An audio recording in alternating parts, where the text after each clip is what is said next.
Hey everybody, Steve here. So, to try a little something different. So I just got back from my first flights with my new company on the 767. So first off, it's a great plane. I think I had a smile on my face the whole time. Oh, so just a little bit of a recap. So I got hired. I went to indoctrination training or initial training in April for 10 days, and I came home. I had a couple of weeks of systems study and all of that, and then I went back to Ohio, and I did initial training. So that involved procedures, call outs, all the checklist steps, everything else to fly in an airplane, 757, 767. So I can fly both. And then I had a check ride, which I passed and did well on. And then they flew me down to Dallas where, because I was learning on the 757, and then I had to go down to Dallas to take a couple of simulator rides on the 767. So I'm all done, right? So they sent me home for Memorial Day weekend. So I came back, and then they sent me out on the road again. So I just got back from that trip. I flew to Charlotte on the Tuesday after Memorial Day, whatever day that was. I'm losing track now. Flew to Charlotte, and they put me in a hotel, got me all checked into the hotel. And then, by the way, so I'm trying something new here. As I talk here, I'm going to lay pictures and videos over top as I talk. But so I was at the airport in Charleston, getting ready to fly up to Charlotte, and look who was on my flight. That's Nikki Haley, running for president.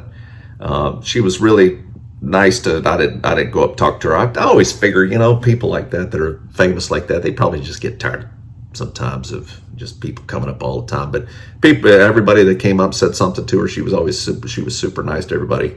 So I got to Charlotte.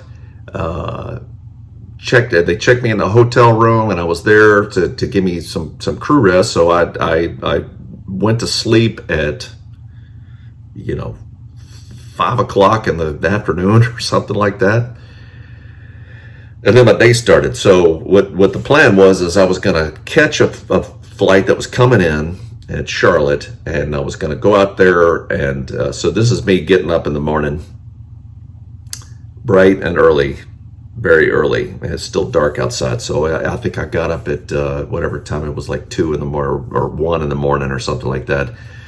Got up, shaved, and yeah, it was pretty early. And then put my uniform on. This is what I look like right here, getting ready to go.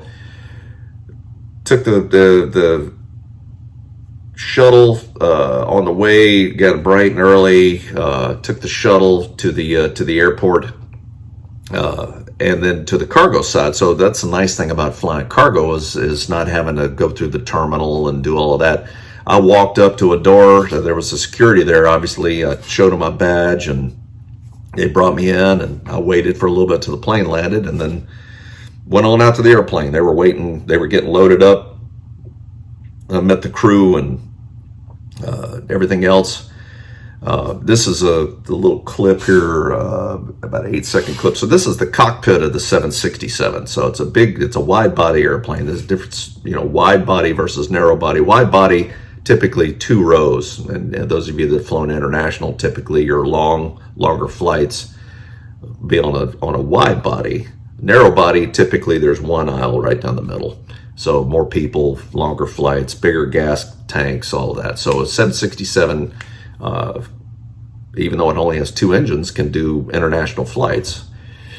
So big cockpit. There's the pilot, first officer. There's a jump seat where I sat, and then there's 3 seats right behind it that for jump seat passengers, whatever.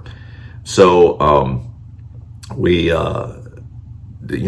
was there, and what this was an observation flight. So I was there to observe, qualified crew operating, and we're going to fly from Charlotte to Cincinnati. and that was it. That was just one leg. It was an hour and 10-minute flight or whatever it was. So I've got a couple of little snippets here, and this first one is the takeoff that I'll show. So this is us taxiing up and around for takeoff.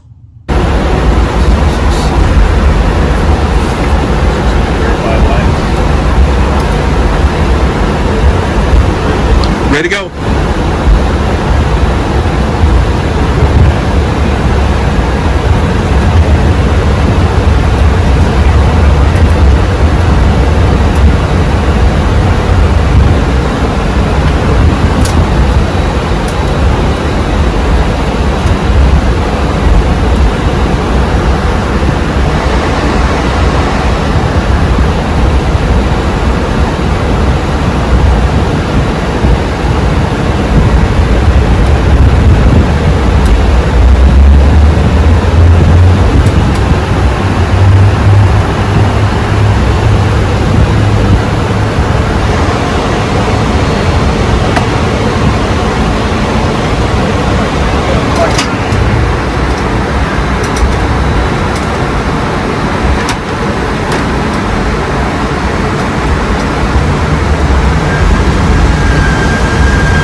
It was pretty exciting, that takeoff, and so these last couple of videos were just, it was a beautiful night. I was clear at a million.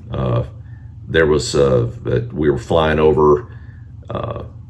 We flew up from North Carolina up through Tennessee to northern Kentucky. Cincinnati is what they call it, Cincinnati, northern Kentucky, and beautiful night, and just everything that I remembered well about flying, and just the cool, flying like that.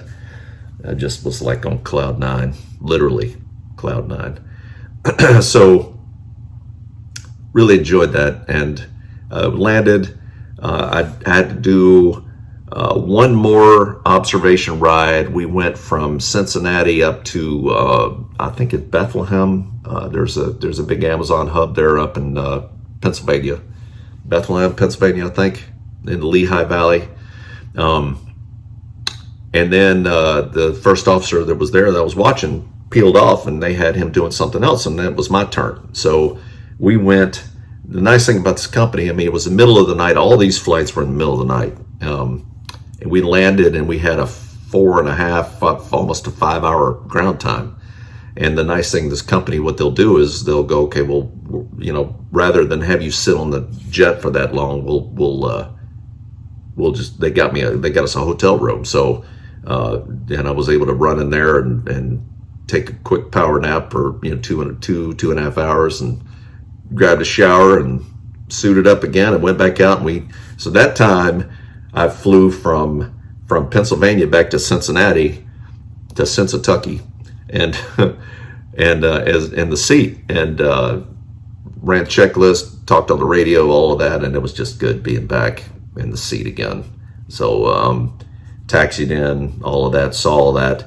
The next evening, we alerted again. It was like midnight 50 takeoff.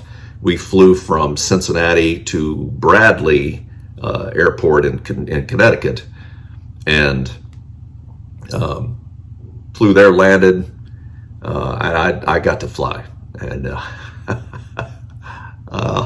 that was so much fun, and so that was my first actual landing the plane, and I didn't do too bad. I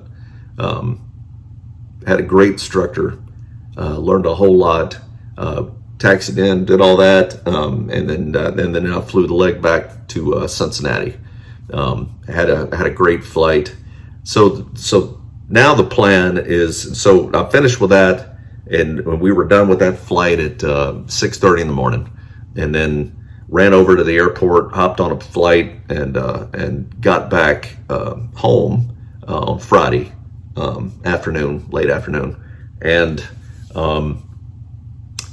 they got me lined up now. So that was only part. So you have to get, for your operational evaluation, IOE, initial operation evaluation. They basically they take you from trained in the simulator to put you on the flight line to go through all the motions to fly, to get everything down, and you get a check, and they evaluate you. Hey, can this guy operate with maybe lesser experience? Because typically you fly with line check airmen, LCA, line check airmen, who are highly experienced instructors, and they determine if in this check ride, if you're strong enough to maybe perform with a younger guy, a younger captain who's not as highly experienced, and that's so I get that check ride. Now the nice thing is I had it all. I had my schedule got completely turned around. So now I'm leaving out on. I'm going to go back out on Tuesday to California, and they're going to fly commercial. And that's another nice thing about this company. I don't have to worry about finding my own way out there. Deadhead, and they buy me a ticket. So I buy a ticket, fly out to California, and I'm gonna on Wednesday the 7th. I'm actually gonna go from California to Honolulu, Hawaii. Oh yeah!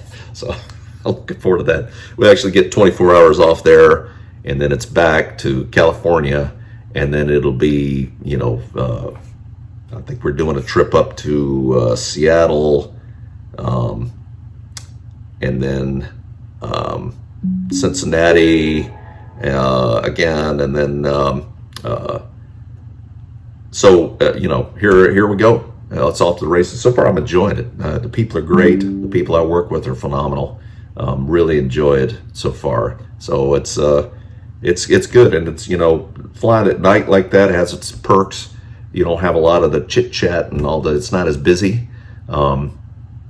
It's pretty quiet up there at night. It's pretty nice. So, which can be a challenge if you're tired. You're no blind. So, I got myself. I got a big old can of Starbucks mochaccino something with double espresso shot. I call it Steve's Little Helper, just in case I get tired. I'll pop that thing open and slug it down to try to stay awake. So, but they say that most of the 60 to 70% of the flights are in the daytime, and that's I hope so. That'd be nice, because it gets tired, especially if you're flipping. That's the challenge, is if you fly days and all of a sudden now you're flying nights, and you go back to days again, that can get pretty challenging. So that's what I hear. So anyway, my continued adventures here. I'll keep you guys informed, and let me know what you think. If you want to hear more, or if you got any questions or anything else, just ask below in the comments, and I'll do my best to get to them when I can. All right. Take care. We'll see you next time.